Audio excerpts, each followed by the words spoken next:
Between all of the announcements at the Tokyo Game Show, some may not have noticed that Starbreeze Studios' Payday 3 had been released.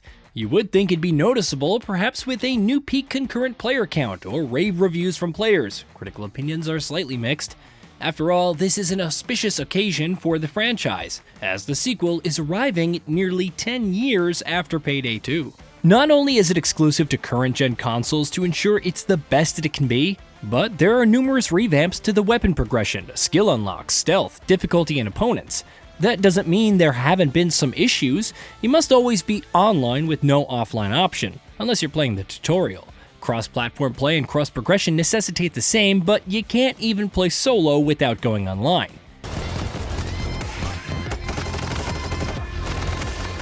If you've played any online titles over the past several years, the obvious question becomes, what happens if servers go down? Well, you wouldn't even be able to play a huge chunk of the content you paid for. Then again, maybe they won't go down and it'll be fine. Since it officially released on September 21st, Payday 3 has been rated mostly negative on Steam, with only 34% of its 21,856 and rising user reviews being positive. Limited as the number of user reviews on Metacritic is, it's currently at a 1.9 user score on PC, a 4.1 on PS5, and 5.9 on Xbox Series X, which is pretty terrible, or slightly above average if you're on Xbox. So, what the hell happened? You guessed it. Server issues. Taking point. Change has gone down. Like many modern titles, Payday 3 had an early access period where those who bought the Silver and Gold edition could play a few days early. For the most part, the server performance was fine. There were other issues with the game, like PS5 players somehow downloading an older version, which Starbreeze attributed to PlayStation not having the correct build on its store, but most could get in and play. When Payday 3 finally launched worldwide on September 21st, it faced matchmaking troubles almost immediately.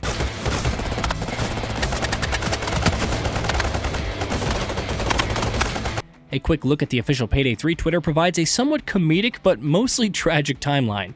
The development team went from celebrating a PS5 player earning the Platinum Trophy before the worldwide launch to authentication issues within 1.5 hours.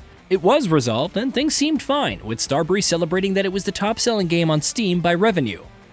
Unfortunately, not 10 minutes later, reports of slow matchmaking came in. Some fixes were deployed after about 8 hours, but the instability remained. Another few hours later, the team reported that services were working slowly but surely. Several hours later, it was confident in being back to full force. Of course, matchmaking went dead again in just a few more hours. This constant back and forth of servers seemingly being back online and all issues resolved before things failed once again continues. As of the time of writing, matchmaking went down, recovered, and went down again, all within 2 hours. The words, "Let's get you back in the saddle, this is a small branch bank," with shade continued to echo for most players long after it became a meme. It's unknown what the exact issue is, but there are only losers in this scenario. Developers have had to work through the weekend trying to deploy fixes that aren't working, and players can't play the game they spent money on. At least it's only $40 is one of the defenses I've seen, and it's doubtful whether Starbreeze or Deep Silver, who published the title, will officially employ that anytime soon. Many would probably say these server issues are expected for modern online titles, or that this happened to Payday 2 at launch, but remember that bit about solo play? How it wasn't possible unless you were online? Yeah, that was also unavailable. The thing that everyone warned would happen, because it happened to almost every other major title that attempted this, has come to pass. That most definitely wasn't an issue in Payday 2 because it had an offline option. Beyond fixing matchmaking and servers, Payday 3 had several other issues. The revamped progression system requires gaining infamy points to increase your infamy level, which is your overall account level. Weapons and gaining skill points are locked behind infamy levels, the latter necessary for equipping skills that make a difference in your overall playstyle. So, do you earn them by finishing heists with higher difficulties awarding more? Not quite. You need to complete challenges ranging from complete X heist on normal or higher difficulty before or after the assault phase begins, to killing a select amount of dozers, cloakers, shielders, etc. It can take more than one heist to progress a challenge, so you can finish one solo while stealthy at overkill difficulty and get no infamy points because it's completely irrelevant. Some challenges require using guns that aren't very good to earn infamy points. For all of the hype about player freedom and playing your way, a system restricting that feels counterintuitive. Furthermore, it disincentivizes going for more bags during a heist. Why do that when you can get the minimum amount and speedrun for that sweet XP or infamy points? Farming the mission quickly also offsets the low amount of cash earned. None of the above even begins to scratch the surface when it comes to other issues. When playing solo, you essentially need to matchmake for a heist. Got that? You must matchmake to play solo. That means waiting in the matchmaking queue, and naturally, because it's online, you can't pause. And lag is possible because, of course it is.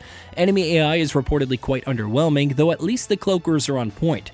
There's no pre-game chat or pre-planning map before a heist like Payday 2 offered. You can't filter and sort challenges, which means going through multiple pages of the challenge book to see which ones you have progressed. There's no crime.net or lobby browser. Weapon customization is lacking thus far, and you must continuously earn XP to level it up and unlock mods. There is no filter between primary and secondary weapons. Selecting the secondary weapon slot should present only secondary weapons, but primary weapons are present, which means you can waste money on something which isn't even usable in that slot. As you probably guessed, the user interface isn't very well designed, and the ping system, which replaces the previous interaction system, feels clunky overall.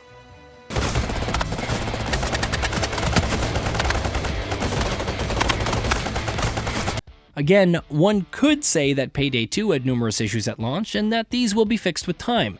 And hey, Payday 3 looks better while having better gunplay and fun heists. However, when these many years have passed and Payday 2, despite its many ups and downs, including loot boxes, other platforms not receiving updates, and more, is in pretty good state, you'd expect the sequel to be an improvement, to build on the things that made the original better.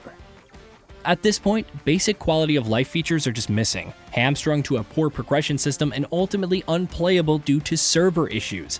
None of this accounts for the bugs or the presence of microtransactions, by the way. The development team will no doubt continue to address matchmaking issues, but deeper-rooted problems like the lack of offline play may require more time if they're ever addressed. Long-term, it's all down to whether Starbreeze can deliver compelling content and build on the base game positively. The franchise has come a long way, with Starbreeze even facing bankruptcy and failures like Overkill's The Walking Dead. There's no doubt that Payday is important for the company and its future, so here's hoping that it can correct its missteps soon.